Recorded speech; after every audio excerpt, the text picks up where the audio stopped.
City of Forest Park Council meeting number 1229, May 19, 2014. Let us stand for the pledge, please.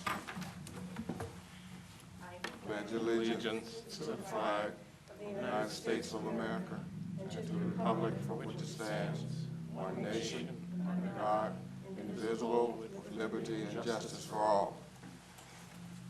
Clerk, call the roll, please. Burns. Cottle. Here. Herbie. Here. Holt. Here. Johnson. Here. Lives. Here. Southall. Here. Motion, Councilwoman. I'd move to excuse Councilmember Burns. Second.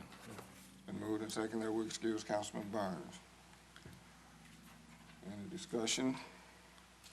Councilman Burns is excused. Next item on the agenda would be the minutes. Are there any corrections and or additions to the minutes? Hearing none, then the minutes will stand approved as presented. The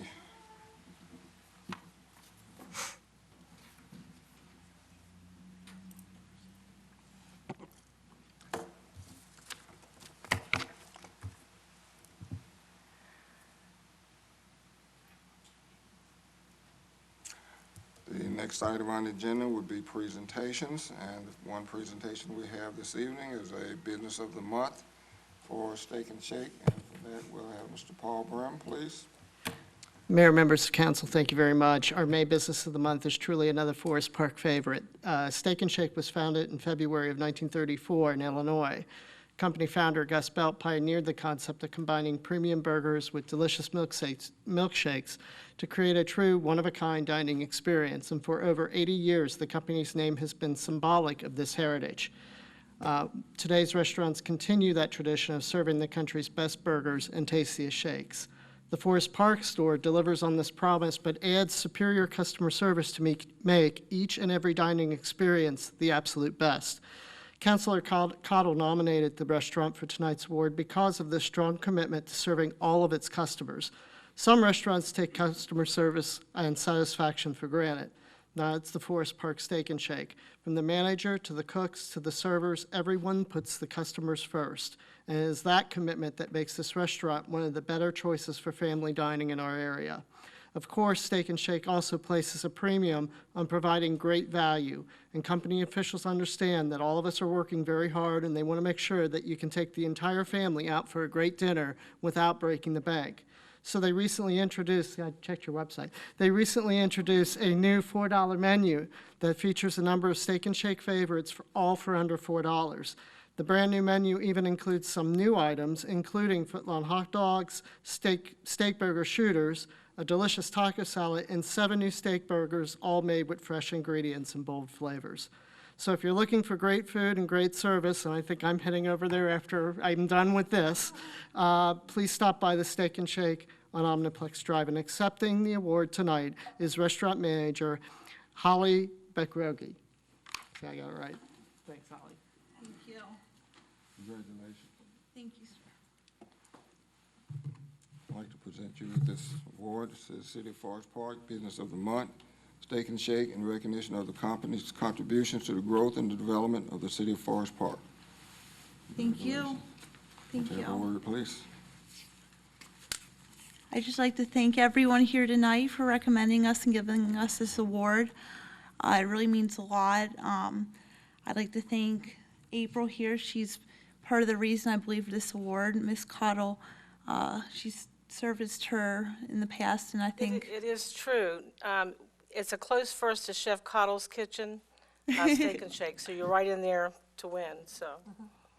well, it's truly an honor to receive this award, and it's really nice to be recognized for our hard work and dedication. Thank you. Thank you very much. I got it. Thank you.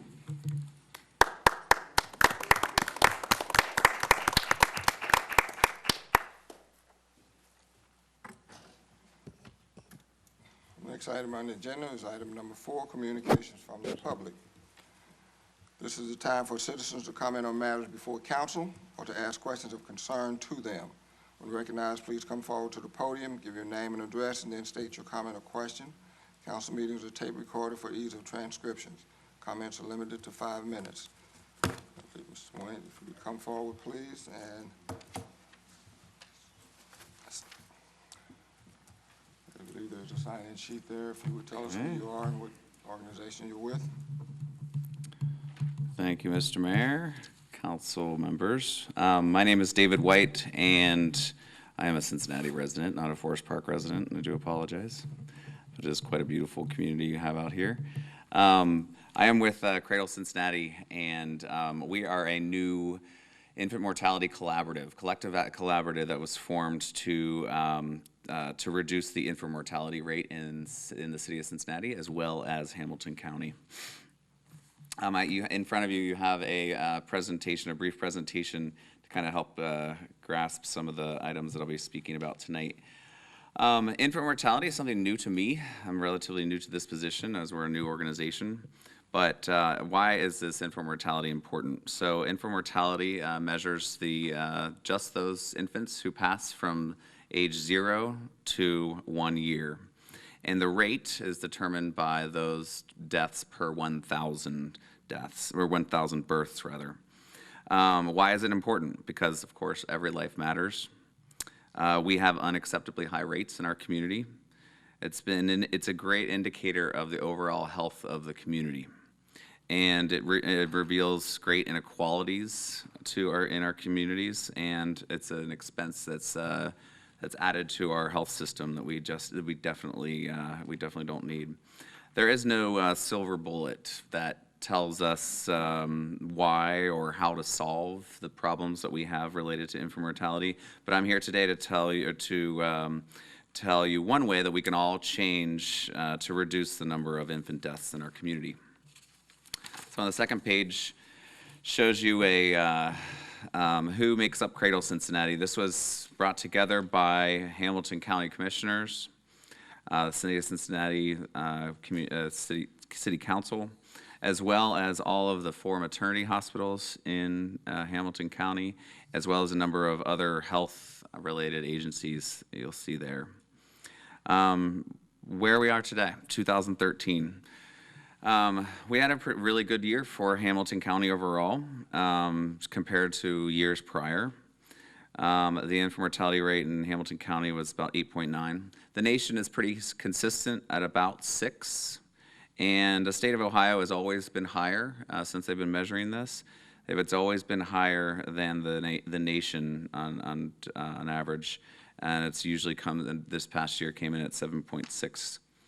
The city of Cincinnati had their best year on record since they've been recording this at 9.9. Unfortunately, Forest Park had about, I think, 393 births last year, and 12 babies passed in the zip code of 45240. This is definitely an anomaly. For sure. It comes from year to year. It definitely is something that looking at this year, looking at next year, it might be totally different. Hopefully it'll be 0. But I'm here to just explain one way we can address these infant deaths. So on the third page, I'm here to talk a little bit about the ABCs of safe sleep. I also have this flyer that I'm going to leave a whole bunch of extra copies of this. If you'd like to keep this, hand this out to any of your constituents, any of the community members. On the ABCs of safe sleep. Alone, that means it's really kind of it's difficult to read on this handout or on the presentation, but on the flyer it's a little easier to read. Alone meaning no stuffed animals, no blankets, no pets. Like me, I have pictures of myself as a baby with like 3 cats in the crib and dogs and everything else, so who knows. On their back, and which I'll talk a little bit more in detail in a bit, and as well in a crib. A lot of our infant deaths related to sleep happen when a baby sleeps with a mother or a caretaker on the couch or co-sleeping in a bed. And so SIDS, sudden infant death syndrome, is the #1 cause of death of babies between 1 month and 1 year of age. The American Academy of Pediatrics made this change to inform mothers and other caretakers to put babies to sleep on their back in 1992. So it's relatively recent. It's just like anything in medicine. We're living longer today because of the advancements in medication and that, and in medicine in general. There's better information out there.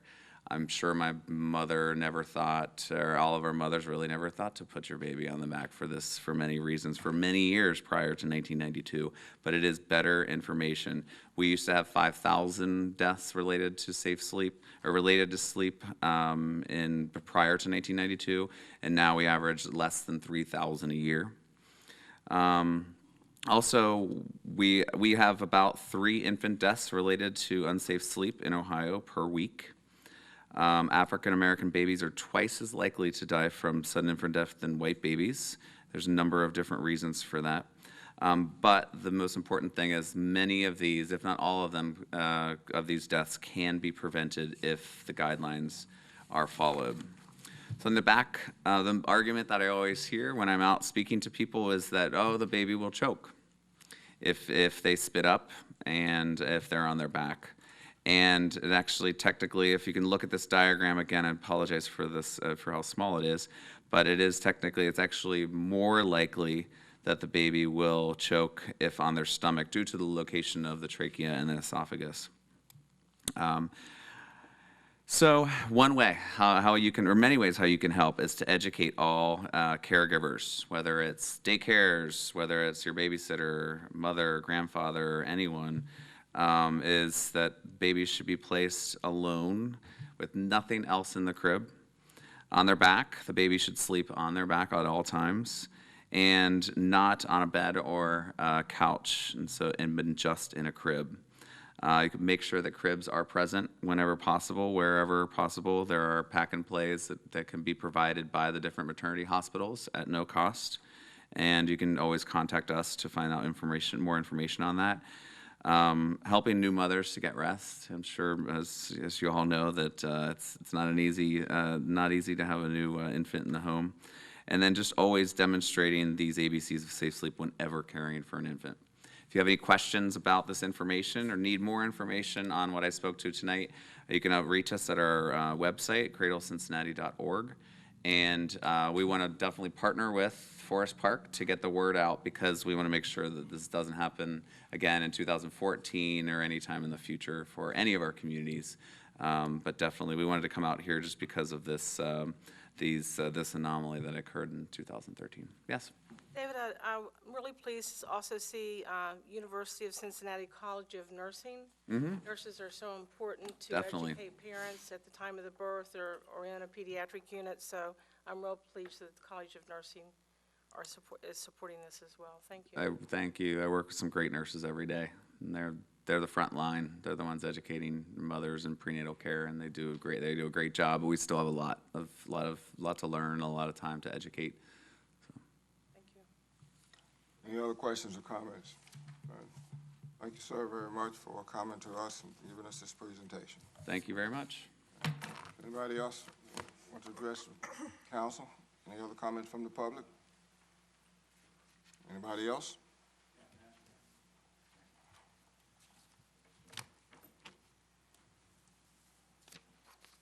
I'm rather new to Green Hills. My name is Dennis Barber. I live on Rose Lane, and we moved here in June of last year.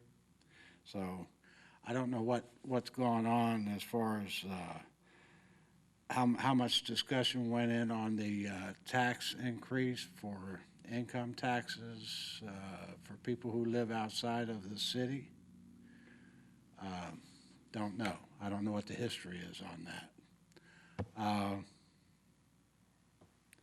But it's a doubling of the taxes for those who live outside the city. And that seems like a pretty hefty amount, in my view.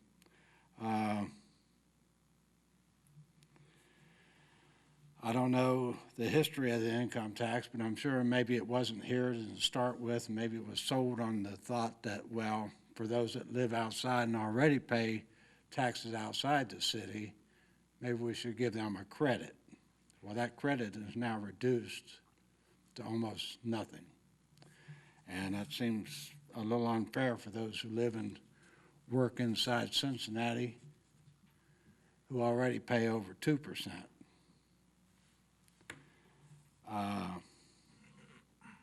Seems like a lot of local income tax for those who do that. My question to those who voted for this tax is, when will there be enough? How much is enough?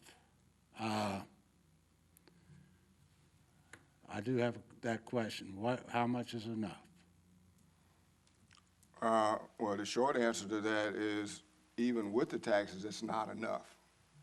We don't, you know, our only sources of revenue in any city, in any government, is taxation. You know, we have no control over the economy. We can't, you know, we can't dictate when the economy is going to go up or down. When unemployment, we have no control over those things. We do feel that we have an obligation to the citizens of our community to provide the services that they expect us to provide. We believe we made should. cuts.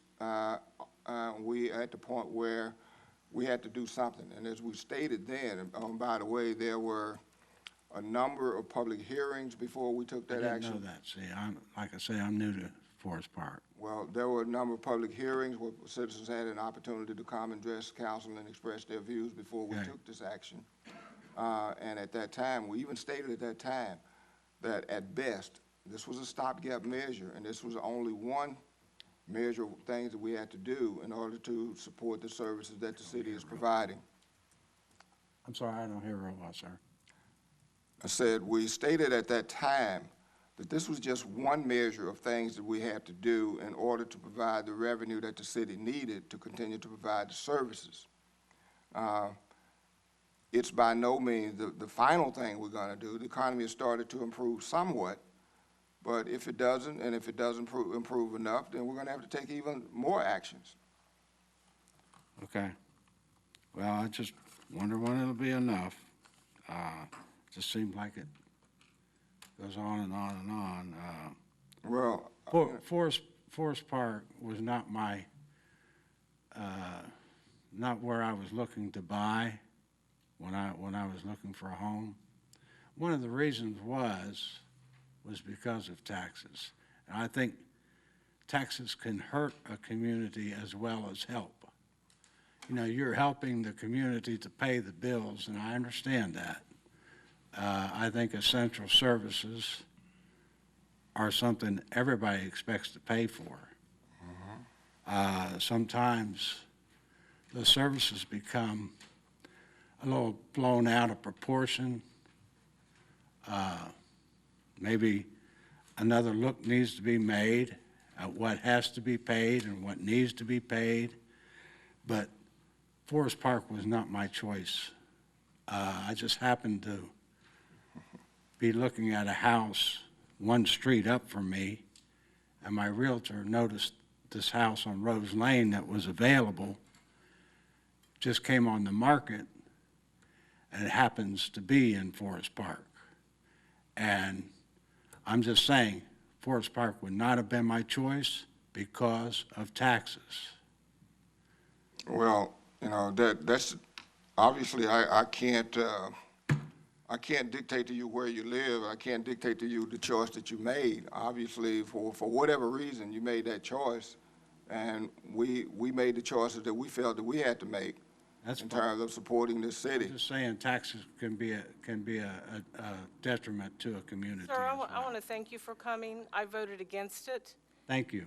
My husband and I are on Social Security, and we did have people come and speak at the time.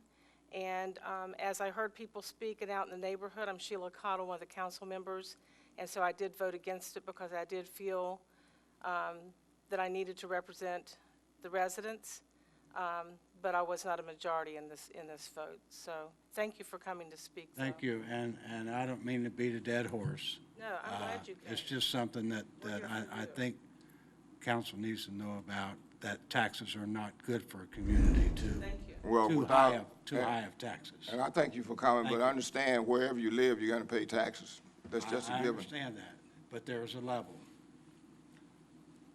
Thank you. Anyone else from the public want to address council? Hearing none, thank you. Before we go into our reports, I would say, ladies and sir, you are welcome to stay if you wish. You don't feel that you have to. This is usually the time when our audience decides to leave, so feel free if you need to. Thank you. Thank you. Next item on the agenda is report of standing committees. First of those committees, the Ways and Means Committee, Councilwoman Herbie. No report. Are there any questions for Councilwoman Herbie? Hearing none. Councilwoman Herbie, I have no items on the agenda for you at this time. Do you have any to add? No, sir. The next committee is Community Development Committee, Mr. Burns. Thank you, Mr. Mayor. I don't have a report this evening. However, I would just like to add one item. Did have the opportunity to participate in the I Hear Music event at Inspirational Baptist Church over the weekend. Just would really like to congratulate those who put that event on, as well as the Inspirational Baptist Church. It was a very wonderful event, full of people and lots of great music, and it's just a great opportunity for Forest Park and Inspirational Baptist Church. Thank you. Any questions for Mr. Burns? Mr. Burns, I don't have any items on the agenda for you. Do you have any to add? No, thank you. Next committee is Law Committee, Councilwoman Cottle. I have no report, and I have nothing to add to the work session. Any questions for Councilwoman Cottle? Hearing none, we'll go to the next committee, Human Resources Committee, Councilwoman Holt. I have no report, thank you. Any questions for Councilwoman Holt? Councilwoman Holt, I have no items on the agenda for you. Do you have any to add? No, I did not. Next report is Public Safety Committee, Councilman Lives. Thank you, Mr. Mayor. Just want to again highlight an item that the fire department points out in their report, that June is National Safety Month. This is put on by the National Safety Council, and we'll be hearing about it primarily during the month of June. We all know that safety is extremely important in our home and our work life, and they'll cover a number of items each week that month. So watch for those. They'll be coming to you. And I also wanted to thank the school resource officer with the graduation at the high school, and she has participated in a lot of preventative measures there, which has certainly helped us. So that would end my report, Mr. Mayor. Thank you. The next report is Public Improvement and Facilities, Councilman Southall. Thank you, Mr. Mayor, and I'd like to report on a couple items tonight. The city has been working with Home Depot to make some improvements at a few of our recreational facilities. Meeting was scheduled with Home Depot for Tuesday, June the 10th at 1 p.m. A committee made of representatives of the Senior Advisory Board, Recreation Commission, Recreation Coordinator, and Council selected the projects that would be submitted for funding. The projects submitted are as follows. Enclosing the north entrance of the Senior Center, painting Central Park shelter, making minor repairs, and enhancing the greenery and mulch at Central Park, tennis court repairs, Founders Park repairs. Cantor Park will be also updated with whatever is needed at that facility. June, the tentative dates for the projects are as follows. June the 24th, Forest Park Senior Center. June 26th, Central Park. July 10th, the tennis court and Founders Park. July 24th, Kemper Meadows Park, and August the 5th, Cantor Park. So that's the preliminary on that particular project. The next thing I'd like to report is the Senior Advisory Board will be meeting on May the 23rd at 11:30 a.m. at the Forest Park Senior Center. At the meeting, the advisory board will begin the decorating of the senior center so that the senior spring fling, which will be held on that same night at 7:30 p.m. until 11 p.m. This year's DJ will be Julius Trammell of Beat Productions. And lastly, about the senior, there's that the senior outing will be at the Horseshoe Casino Wednesday, June 11th. The bus will be leaving for the casino from the senior center at 10:15 a.m. and return back to the senior center at 5 p.m. That, Mr. Mayor, is the end of my report, and if there's any questions, I'll be happy to answer it. Any questions for Councilman Southall? Mr. Lyles? Just one quick one. I was at Home Depot and happened to see the displays today where they highlight Forest Park there and some of their programs they do. I presume this is kind of what, when you reported on, the employees seem to participate in this also. It looked, if you get to go there, there's a lot of Forest Yes. Park displays there. So. Right. Thank you. Any other questions or comments for Mr. Southall? Hearing none, the next report of standing committees in the Intergovernmental Relations and Communications Committee. That's my committee. I have no report. I will be happy to answer any questions if there are any. Moving to item number 6, the mayor's report. I have no report except to say that I too attended the musical program on Saturday. Again, as Mr. Burns stated, it's always good to have activities and events for our citizens in Forest Park. That would end my report. I'd be happy to answer any questions if there are any. Item number 7, the city manager's report. Mr. Hodges. Yes, thank you. I can report that things are working smoothly with each of the departments. There's no issues or problems to report. And I'd also report that all the departmental reports have been completed, included in the council packet, and they're available with the clerk of council for public inspection. That would conclude my report, but I would respond to any questions if there are any. Any questions for Mr. Hodges? Before moving on to other report, I would go back to the standing committee reports for the work session on the Tuesday, the 27th. Mr. Southall, I do have one item, salt bins for you. Also, I would just, as a reminder, remind council that at 7 p.m. on the 27th, we will start our work session by having a joint meeting with some representatives from the Wynwood School Board.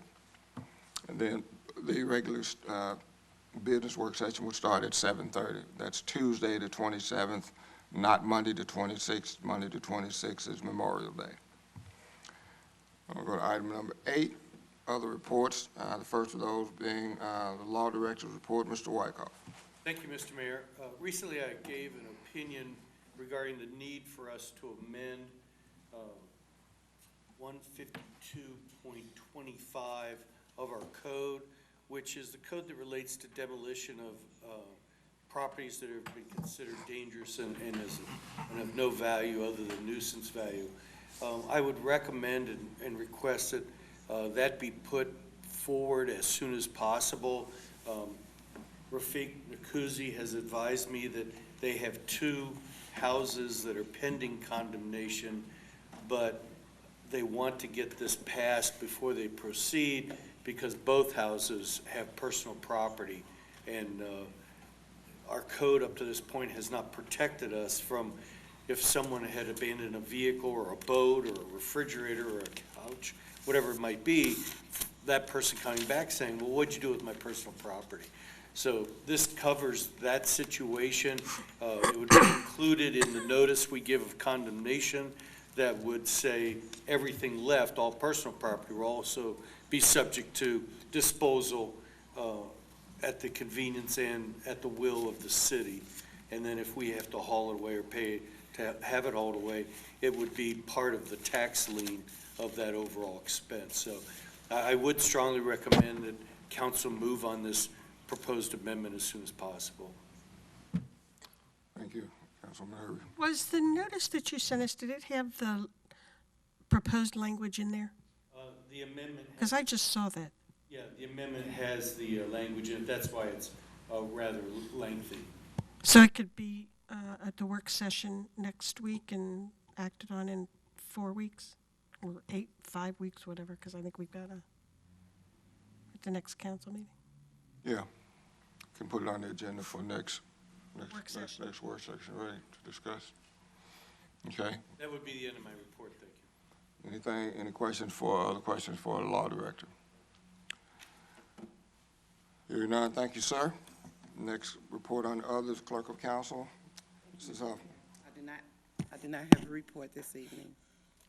Thank you. Any questions for the clerk of council? Hearing none, we go to new business, Mr. Lives. Just a point of information, since Mr. Burns is here now, correct, or note that in the minutes, that since he was excused earlier. Okay, we just note so that. noted. Then I also have a motion, Mr. Lives, go ahead. a motion to suspend the rules requiring the reading in full and read resolutions number 07-2014 and 08-2014 by title only, since these resolutions were posted 6 days prior to our meeting. Second. It's been moved and second to suspend the rules requiring the reading in full and read resolutions numbers 07-2014, 08-2014 by title only.